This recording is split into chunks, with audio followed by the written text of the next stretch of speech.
So hi, I'm Michael Scott. I'm supposed to be talking to you about Black Male Engagement Project.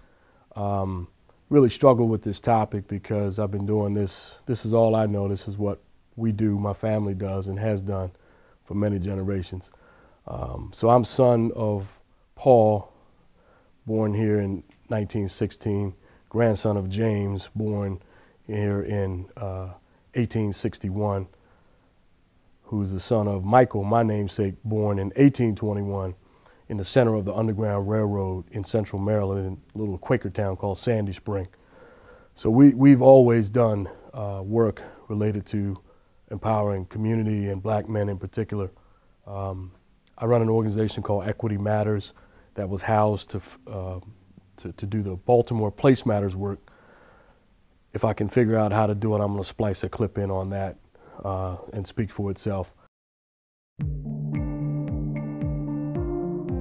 These kinds of reports help us understand what redlining does. To me, it's shocking that there's a 30-year difference in life expectancy in our community based upon where you live. Children who are living in public housing and subsidized housing that HUD funds should not grow up to be adults in that same housing. The thing about black male engagement is it's multi-layered. And so the reason I was struggling today was, do I tell you about my London School of Economics, Morehouse pedigree, or do I tell you stories about having a contract on my head for Murphy Homes at 16? I don't know what you want to hear, but black men are complex and we have many layers and we don't fit into a box neatly. So I'm rocking my Ravens jersey because we're Super Bowl champs, but I think I'll take that off and peel back another layer to talk about the Civil Rights Institute work that we've done. We're just one team, and there are 24 other teams, 17 other teams in 24 other cities and counties across the U.S. that do Place Matters. And what we focus on is grassroots empowerment and trying to bring that voice together with experts and policymakers to affect change on the ground. I've been running programs ever since I was a kid with my dad. We ran the Camp Farthest Out program, which grew out of an old civil rights church here in Baltimore, sending kids to camp for 2 weeks of summer. As I got older, went up through the ranks from, just hanging out as a camper to a counselor to now, at some point running the executive director program, realizing that 2 weeks in the summer isn't really going to do much to a kid whose mom is crack addicted and whose dad is incarcerated.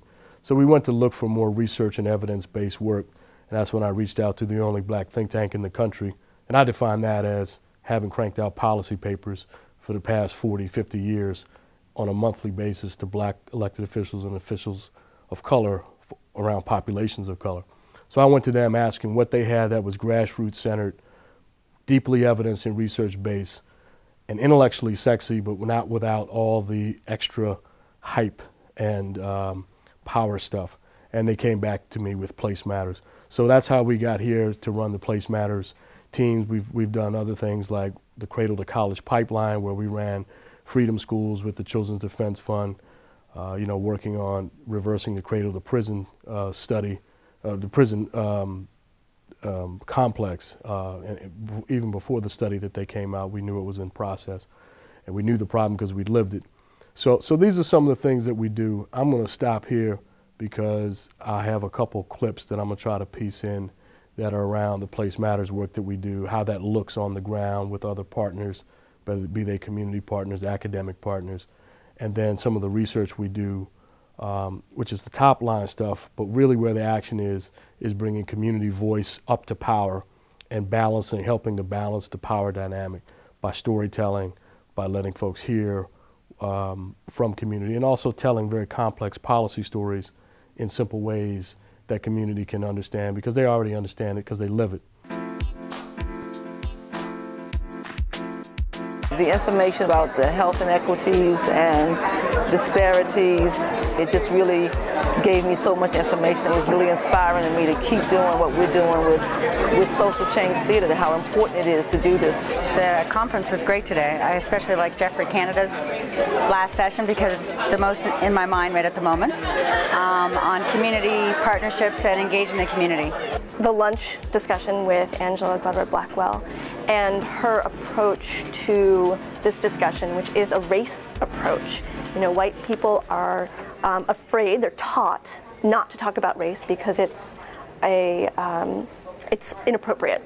And you're racist if you talk about race. And I think that addressing that particular issue was something that she brought up to the forefront and is something that we need to continue talking about. We find consistently that wisdom comes from the community, but it's got to be framed right, and you have to have opportunity for people to succeed, and that takes some prep work, and that takes some relationship building. So all of this is consistent with my family duty and obligation, and I'm privileged to do this work. It's challenging work. I'm supposed to be an investment banker. I'm supposed to be off breaking up companies. I work for the State Department for James Baker. I was in Russia when the wall fell. I did work there. Had a gun to my head there too, by the way, by the KGB and the Russian mob. That's another story. I've been in Central America during the debt crisis. So I've seen major systems be recreated, and I've seen the people that do that, and there's no reason that black men cannot be at the forefront of recreating major systems which currently do not work to our, do not inure to our benefit. So instead of doing that work, I feel called to be doing this work, and I'm proud to be associated with this effort, and we'll support you as a Morehouse man, as we always do. Anything that's black male oriented has got to be supported and strengthened. So thank you for the opportunity, and look forward to working with you one way or the other. Also, make sure that you give Baba some money and Jonathan Moore. I know I'm not supposed to be pitching other people, but it'd be nice if we could all work together on some of this stuff.